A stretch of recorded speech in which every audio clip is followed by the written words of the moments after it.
The northern territories of America had become a graveyard. Smoke rose from shattered cities like the final breath of civilization itself, curling into a sky that no longer belonged to humanity. The year was 2247, and Earth was losing. Captain Jake Morrison crouched behind the twisted remains of what had once been a defensive barrier, his rifle hot in his hands, his breath coming in ragged gasps. Around him, the sounds of war had reached a crescendo, the shriek of plasma fire, the thunder of explosions, the screams of dying soldiers. His unit, the last defensive line protecting the northern corridor, was being torn apart. "Fall back! Fall back!" someone shouted, but there was nowhere left to fall back to. The Zal'tharians had descended 3 months ago, their ships blotting out the sun like metallic locusts. They came without warning, without negotiation, without mercy. Humanity had tried to fight, tried and failed. Now, on this blood-soaked field in what used to be Montana, the end was arriving with mathematical precision. Jake fired another burst, watched a Zal'tharian soldier stagger, its crystalline armor absorbing most of the impact. They were tall, these invaders, nearly 7 feet, with skin that shimmered like oil on water and eyes that burned with an inner light. Beautiful and terrible in equal measure. A blast wave threw Jake sideways. His ears rang. The world spun. When his vision cleared, he was alone. The battlefield had gone silent, that terrible, heavy silence that comes after violence, when even the wind seems afraid to move. Bodies lay scattered like broken dolls, human and Zal'tharian alike. Smoke drifted across the scorched earth. Jake struggled to his feet, pain shooting through his ribs. He'd survived. Somehow, impossibly, he'd survived. Then he heard it. A sound that didn't belong in this graveyard. Breathing. Labored, pained, but breathing nonetheless. He moved cautiously through the debris, weapon raised, until he found her. She was Zal'tharian, that much was obvious.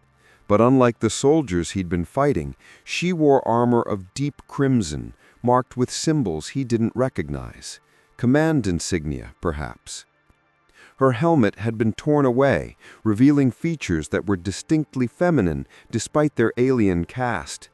High cheekbones, luminous silver eyes now dimmed with pain, hair that moved like liquid shadow. Blood, dark purple, almost black, seeped from a wound in her side. She looked at him, and in that moment, something passed between them. Not understanding, not mercy, but recognition. 2 survivors in a field of the dead. Jake's hand tightened on his rifle. This was the enemy. This was what had destroyed his world, killed his friends, turned Earth into a charnel house. One pull of the trigger, and it would be over. But then he saw the bodies around her, all Zal'tharian, all wearing the same crimson markings. Her unit, her command. She was alone, just as he was alone. Geneva, Central Command, 1,200 kilometers, if it's still standing. He had no vehicle, no communications, no support. The EMP blast that had preceded the final assault had turned every piece of technology within 200 miles into useless scrap.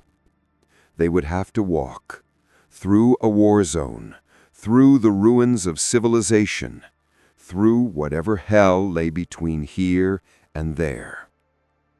Jake bound her wrists with cord from his pack, keeping his rifle pointed at her back. She didn't resist, but the look she gave him held something between contempt and calculation. She was measuring him just as he was measuring her. They began walking as the sun set, painting the devastated landscape in shades of blood and gold. The first night was the worst. Jake found shelter in the basement of a collapsed farmhouse. Its upper floor is caved in, but its foundation still solid. He pushed the Zal'tharian commander down the stairs ahead of him, his rifle never wavering. She moved with difficulty, her injury clearly causing significant pain, but she made no sound of complaint. The basement was cold and dark. Jake risked a small chemical light stick, casting everything in the sickly green glow. He checked her bonds, still secure, then positioned himself by the only exit, his back against the wall where he could watch her. She sat where he'd pushed her, her bound hands in her lap, those unsettling silver eyes fixed on him, watching, always watching. "Don't even think about it," Jake said quietly. She tilted her head slightly, a gesture that was almost bird-like. Did she understand? Probably not, but the message was clear enough. Jake's stomach growled. He hadn't eaten in nearly 20 hours. He pulled out a ration bar from his pack, tore it open with his teeth. The Zal'tharian watched this with what might have been curiosity, or might have been nothing at all. Alien expressions were impossible to read. He thought about his orders, the ones he'd received before the communications went dark. Capture priority targets for interrogation. Well, a Zal'tharian commander certainly qualified. If he could get her to Geneva, to whoever was left in charge, maybe they could extract something useful. Battle plans, weaknesses, something that might turn the tide. If there was still a tide to turn. The woman shifted, wincing as the movement pulled at her wound. Without thinking, Jake found himself studying the injury. The bleeding had slowed, but the edges of the wound looked wrong, inflamed, possibly infected. Without treatment, she might not survive the journey. Good, part of him thought. Let her die. Let them all die. But another part, the part that had kept him human through 3 months of hell, rebelled at the thought. She was his prisoner, his responsibility, however much he hated that fact. Jake pulled out his medical kit, the one every soldier carried. It wasn't much, but it had antiseptic and bandages. He approached her slowly, watching for any sudden movements. She tensed as he drew near, her eyes widening fractionally. Fear? Probably. He'd just killed dozens of her soldiers. For all she knew, he was about to finish what the battle had started. "Hold still," Jake said, his voice rougher than he intended. "I'm not going to hurt you. More than necessary, anyway." He pulled aside the damaged section of her armor, revealing the wound beneath. It was deep, a puncture rather than a laceration. Shrapnel, most likely. The flesh around it was that strange purple-black color, radiating heat. Jake applied antiseptic, and for the first time, the Zal'tharian made a sound, a sharp intake of breath that was startlingly human. Her body went rigid, but she didn't pull away. "Yeah, I bet that stings," Jake muttered, working quickly. He packed the wound with gauze, wrapped it tight. Field medicine, crude but effective. When he finished, he stepped back. The Zal'tharian looked at him, and this time there was something different in her expression. Not gratitude, exactly, but perhaps a lessening of hostility. A question suspended between them in the cold air. Jake returned to his position by the exit. "Don't read too much into it," he said. "You're worth alive more than dead, that's all." But even as he said it, he wasn't sure he believed it. The night passed slowly. Jake dozed in shifts, jerking awake at every sound, real or imagined. Each time he opened his eyes, she was there, watching him with those silver eyes. She never slept, or if she did, he never saw it. Dawn came gray and cold, filtering through the cracks in the ruined house above them. Time to move. The third day of their journey brought them to the outskirts of what had once been a thriving city. Now it was a skeleton of concrete and steel, picked clean by war and looting. The streets were empty, eerily silent except for the whisper of wind through broken windows. Jake had untied the Zal'tharian's wrists that morning. They'd needed to move faster, and keeping her bound was slowing them down. She could have run, could have tried to overpower him, but she didn't. Some unspoken agreement had formed between them during the long hours of walking. Survival first, enmity second. They'd developed a crude system of communication. Gestures, mostly. He'd point at himself and say, "Jake," until finally, on the second day, she'd repeated it back, the syllables strange in her mouth but recognizable. Then she'd pointed to herself and made a sound like wind through crystal. Kira. Kira. It was the first time Jake had thought of her as anything other than the alien or the prisoner. A name made her real in a way that was deeply uncomfortable. They were picking their way through the rubble of a shopping district when Jake heard it. Voices. Human voices, speaking English. His heart leaped. Survivors. But Kira's hand shot out, gripping his arm with surprising strength. She shook her head sharply, her expression urgent. Warning. Jake frowned, but he'd learned to trust her instincts. They were different from his, operating on sensory inputs he couldn't fully understand, but they'd been right before. He gestured toward a collapsed storefront, and they slipped inside, crouching behind a fallen concrete pillar. The voices grew louder. 3 men emerged from an alley, all armed, all wearing the mismatched gear of scavengers. Looters, Jake realized with disgust, taking advantage of the apocalypse to enrich themselves. "I'm telling you, there's got to be medical supplies in the hospital," he was saying. He was tall and thin, with a scar running down his cheek. "And I'm telling you, it's not worth the risk," another replied, stockier, with a shaved head. "'Cause they were idiots. We're smarter." They were moving parallel to Jake and Kira's position, close enough that Jake could see the weapons they carried, a mix of military and improvised. Dangerous men in a dangerous time. Then the third one, younger, with nervous eyes, stopped. "Hey," he said slowly. "You see that?" Jake's blood ran cold. Had they been spotted? The young one was pointing at something on the ground. Footprints. Kira's footprints, distinctly different from human tracks. 3-toed, deeper in the heel. "Well, well," the scarred one said, his voice taking on a predatory edge. "Looks like we got ourselves an alien." "Could be old tracks," the stocky one offered, without conviction. "In this sector? Not likely. Fresh, too. Can't be far. Come on." They began moving toward the storefront where Jake and Kira were hiding. Jake looked at Kira. She looked back at him. In that moment, a decision crystallized. He could let them find her, let them take her or kill her. It would solve his problem, free him from the burden of his prisoner. But these weren't soldiers. They weren't operating under orders or following a code. They were predators, plain and simple. And Jake had seen what men like this did when the rules of civilization fell away. He made his choice. Jake stepped out of cover, his rifle raised. "That's far enough." The 3 men froze. Then the scarred leader's face split into a grin that held no warmth. "Well, look at this. A real soldier. Ain't seen one of you in weeks. Thought you all died holding the line." "Most of us did." "So you're alone?" The grin widened. "That's unfortunate for you, soldier boy."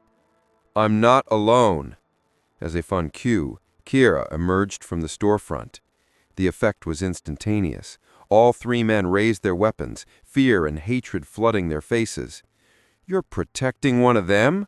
the stocky one spat. "You traitor! You filthy—" "She's my prisoner," Jake interrupted, his voice hard. "I'm taking her to Central Command for interrogation."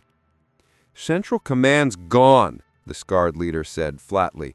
"Everyone knows it. Geneva fell a week ago. There's no command structure anymore, soldier. No rules, no courts. Just us trying to survive. And we don't let enemies survive." Jake's finger moved to his trigger. "Walk away. Last warning." The leader laughed, a sound like breaking glass. 3 against 1. You sure you want to play this game? 3 against 2, Jake corrected. Kira moved to stand beside him, her posture shifting into something unmistakably combat-ready despite her injury. Her hands were empty. Jake still had her weapons, but the way she carried herself spoke of training and lethality. The young, nervous one took a step back. "Boss, maybe we should—" "Shut up." The scarred leader studied them, calculating odds. Then he smiled. "Tell you what, soldier, you give us the alien, we let you walk. Fair trade." "No trade. Leave. Now." For a long moment, the world balanced on a knife's edge. Jake could see the math playing out behind the leader's eyes. Could they take him and Kira?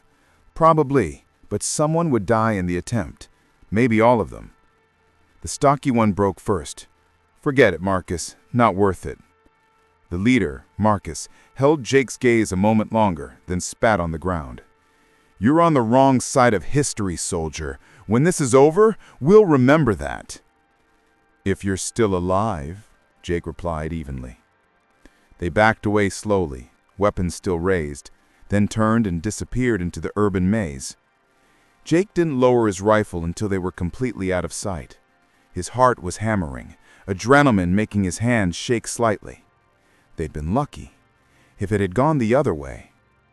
He became aware of Kira standing very close to him, close enough that he could feel the heat radiating from her body.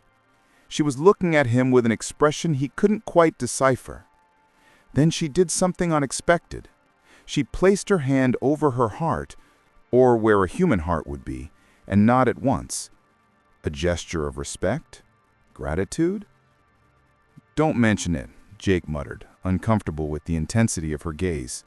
"Like I said, you're worth alive." But that wasn't entirely true anymore, and they both knew it. They resumed walking, but something had shifted between them. The distance had narrowed. Not trust, not yet, but perhaps the beginning of it. The days blurred together after that. Walking, hiding, surviving. They developed routines, learned each other's rhythms. Jake taught Kira English words: water, food, danger, rest.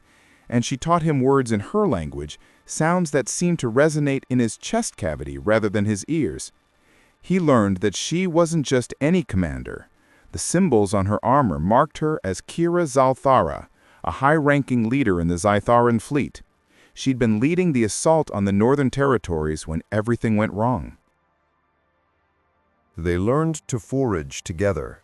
Jake's knowledge of edible plants combined with Kira's ability to sense toxins, some biological difference in her physiology, kept them from starving. They shared meager meals in silence at first, then gradually with halting conversation as Kira's English improved with remarkable speed. "Your world," she said one evening, her voice musical despite its roughness. "Beautiful, before." "Yours too?" Jake asked, surprising himself with the question. Her expression clouded. Is complicated. She didn't elaborate, and Jake didn't push. Some wounds were too fresh. On the 18th day, Kira's infection returned with a vengeance. Jake woke to find her shivering violently despite the relative warmth of their shelter, an abandoned ranger station in what used to be a national forest. Her skin, normally that shifting oil-slick shimmer, had gone dull and gray. When he touched her forehead, the heat was shocking. "Damn it," Jake muttered. He'd thought she was healing, but clearly the wound had gone deeper than he'd realized. Kira's eyes fluttered open, unfocused. She said something in her own language, urgent and frightened. "Hey, stay with me," Jake said, gripping her shoulder. "You're burning up. I need to find medicine." He left her there, bundled in both their blankets, and went searching through the ranger station's remains. The medical supplies had been picked clean long ago, but there was a town 3 kilometers east. Dangerous, but necessary. Jake made the trip in under an hour, pushing himself harder than he had in weeks. The town was as dead as everywhere else, but he found a pharmacy that hadn't been completely looted. Antibiotics, fever reducers, IV fluid packets. He took everything he could carry. When he returned, Kira hadn't moved. Her breathing was shallow, rapid. Jake set to work with shaking hands, administering medication, changing her dressing, using precious water to cool her fever. He worked through the afternoon and into the night, monitoring her condition, adjusting treatments. Somewhere around midnight, the fever broke. Kira's breathing steadied, deepened. Jake slumped against the wall, exhausted, watching her sleep. "Why?" a voice in his head demanded. "Why are you doing this? She's the enemy. Let her die." But he knew the answer, even if he couldn't fully articulate it yet. Somewhere between that first night and now, Kira had stopped being the enemy and had become something else. A person, a companion, maybe even something more, though that thought was terrifying in its implications. When Kira woke the next morning, clearer-eyed and stronger, she looked at Jake for a long moment. Then she reached out and took his hand, her grip surprisingly gentle. "Thank you," she said in careful English. "You save Kira 2 times now." "Yeah, well," Jake said, not meeting his eyes. "Can't have you dying on me. Still got 600 kilometers to Geneva." But he didn't pull his hand away, and neither did she. The rain came on the 23rd day, torrential and relentless, turning the world into a gray blur. They sought shelter in a cave system Jake spotted from the road, scrambling inside just as the downpour intensified. The cave was deep and dry, protected from the elements. Jake built a fire using wood they'd gathered earlier, coaxing it to life with practiced ease. The warmth was immediate and wonderful. They sat close to the flames, their wet clothes steaming, neither speaking for a long time. Outside, thunder rolled across the sky like artillery fire. "Kira," Jake said, "can I ask you something?" She looked at him, the firelight making her eyes glow like molten silver. "Ask." "Why did you come here, to Earth? Why did your people attack us?" For a long moment he thought she wouldn't answer. Then she sighed, a very human gesture that she'd picked up from him. "Homeworld," she began slowly, choosing her words with care. "Dying. Star, growing old. Need new place. Found Earth." She paused, struggling with the language. "Leaders say humans not give. Must take. I," she touched her chest, "follow orders. Soldier, like Jake. But what? Not want war. Want peace, but peace not given to us." Jake considered this. It didn't excuse what had been done, the millions who died, the civilization that had been shattered. But it added context he hadn't had before. The Zal'tharians weren't monsters, weren't evil. They were desperate. That made them dangerous, but it also made them understandable. "Did you have a family?" he asked quietly. "Someone you left behind?" Kira's expression grew distant. "Mate, daughter, both." She made a gesture toward the sky, toward the stars. "Gone. Ship destroyed. First battle. I not know until after." Jake felt something twist in his chest. "I'm sorry." "You'll lose too," Kira said. It wasn't a question. "Parents in the initial assault. Sister, I don't know. She was in New York when communications went dark. Probably gone." They sat in silence, two survivors from opposite sides of an apocalypse, sharing their grief in the warmth of a cave while the storm raged outside. Then Kira did something that changed everything. She moved closer, closing the gap between them and resting her head against Jake's shoulder. It was tentative, uncertain, seeking comfort rather than offering it. Jake froze, every muscle tensing. This was wrong. She was the enemy. This couldn't happen. But his body betrayed him. His arm moved of its own accord, wrapping around her shoulders, pulling her close. She was warm despite the rain, and she fit against him in a way that shouldn't have felt natural, but did. "Jake," Kira whispered, her voice barely audible over the rain. "What we do when reach Geneva?" It was the question he'd been avoiding for days. What happened when they arrived? Would there even be anyone left to hand her over to? And if there was, did he want to? "I don't know. I honestly don't know anymore." She lifted her head, turning to look at him. They were close now. Close enough that he could see flecks of gold in her silver eyes, could feel her breath on his face. "I'm not enemy," she said softly. "Not anymore. You, not enemy. Understand?" I understood. Somewhere on this impossible journey, something had shifted. The lines had blurred. They'd saved each other, protected each other, learned from each other. The war still raged somewhere out there, but in this cave, in this moment, there was only the two of them. "I understand," he said. Kira's hand came up, touching his face with a gentleness that made his breath catch.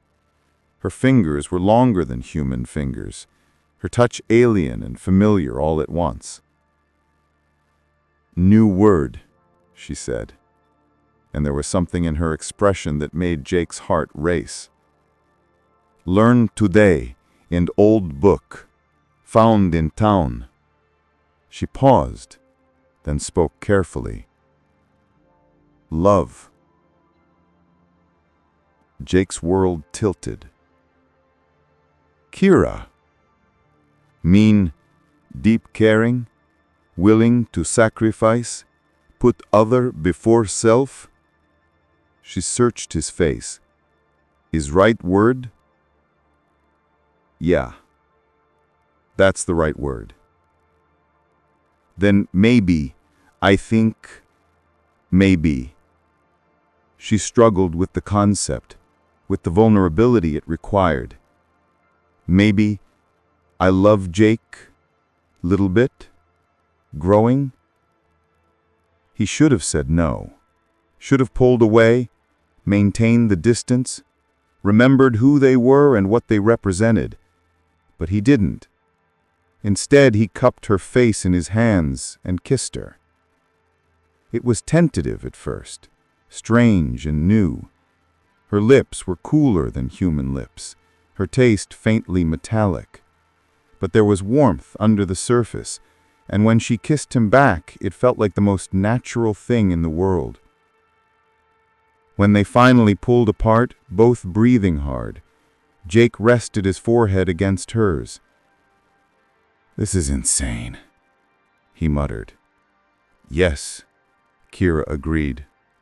"We're from different species, different worlds, at war." "Yes. And I think—" I swallowed hard. "I think I might love you too." Kira smiled then, the first real smile he'd seen from her, and it transformed her face from alien to beautiful. They held each other as the rain continued to fall, as the fire burned low, as the world outside remained broken and hostile. But in that cave, they had found something neither had expected. Hope. Geneva appeared on the horizon on the 34th day of their journey, or rather, what was left of Geneva. Jake and Kira stood on a hill overlooking a valley, and the sight before them stole the breath from Jake's lungs. The city was a ruin. Entire districts had been leveled, reduced to smoking rubble. Zal'tharian ships hung in the air like metal clouds, and even from this distance, Jake could see movement, troops on the ground, systematic sweeps. "They won," Jake said hollowly. "It's over." Beside him, Kira was rigid, her expression unreadable. "My people," she said. "They search for me." Of course they were. A missing commander, lost for over a month. They would never stop looking. "We should go back," Jake said suddenly. "Find somewhere else, somewhere they won't find us." Kira turned to him, her eyes infinitely sad. "Run? For how long? They control planet now. Nowhere to hide." "Then we fight. Jake." She placed her hand on his chest, right over his heart. "You, one man. I, one Zal'tharian, cannot change war." "I don't care about the war anymore," Jake said fiercely. "I care about you." "I know," Kira's voice broke slightly. "I care for Jake too, but—" She looked back at the city, at her people's ships. "Maybe I can stop this. Talk to leaders, explain, show that humans not animal, not enemy, that peace possible." "They'll execute you for desertion, for working with the enemy, for—" "Maybe, maybe not, but have to try." She cupped his face, her touch achingly gentle. "Jake teach Kira important thing, that individuals matter, that choice matter, that love," she smiled through what might have been tears, "that love stronger than hate. I go back, tell them, make them understand." Jake wanted to argue, to drag her away from the city, to run until they found some corner of the world where they could be safe, but he saw the determination in her eyes, the sense of purpose, and he understood. This was her choice, her sacrifice, her chance to make meaning from the madness. "Then I'm coming with you," he said, "all the way. Jake." "Don't argue. We've come this far together. I'm not stopping now." They descended the hill as the sun climbed higher, two figures walking into the ruins of civilization. They moved carefully, avoiding the obvious patrol routes, sticking to cover. Jake's military training combined with Kira's knowledge of her people's tactics kept them concealed. But as they approached the city center, the sounds of battle grew louder. Sporadic firegun, the crackle of plasma weapons, pockets of human resistance still fighting, still refusing to surrender. They rounded a corner and found themselves in what had once been a plaza. Now it was a battlefield. Zal'tharian soldiers advanced methodically, firing on a group of humans barricaded behind overturned vehicles. The humans were outnumbered, outgunned, dying. "We go around," Kira said urgently. But Jake had frozen, staring at the scene. Those were his people, his species, fighting and dying while he— A child's scream cut through the sounds of battle. A little girl, maybe 8 years old, had broken from cover, running in blind panic directly towards the Zal'tharian line. One of the soldiers raised its weapon, targeting the fleeing child. Jake didn't think. He ran. He sprinted across the plaza, faster than he'd ever moved in his life, and scooped up the child just as the plasma bolt seared past them. He spun, shielding her with his body, and ran back to cover. But the movement had drawn attention. Dozens of Zal'tharian soldiers swiveled toward them, weapons tracking. "No!" Kira's voice rang out across the plaza, clear and commanding, speaking in her own language. The effect was instantaneous. Every Zal'tharian soldier froze, weapons lowered fractionally. Jake could see their expressions shifting from combat readiness to shock to something like hope. Kira walked into the open, her hands raised, speaking rapidly in crystalline tones. Jake couldn't understand the words, but he caught the tone, authoritative, commanding. This was Kira Zal'thara giving orders. The soldiers responded, lowering their weapons fully, some dropping to one knee in what looked like a salute or gesture of respect. They'd found their lost commander. Jake set the little girl down gently, pointing her towards the human barricade. "Run," he told her. She bolted.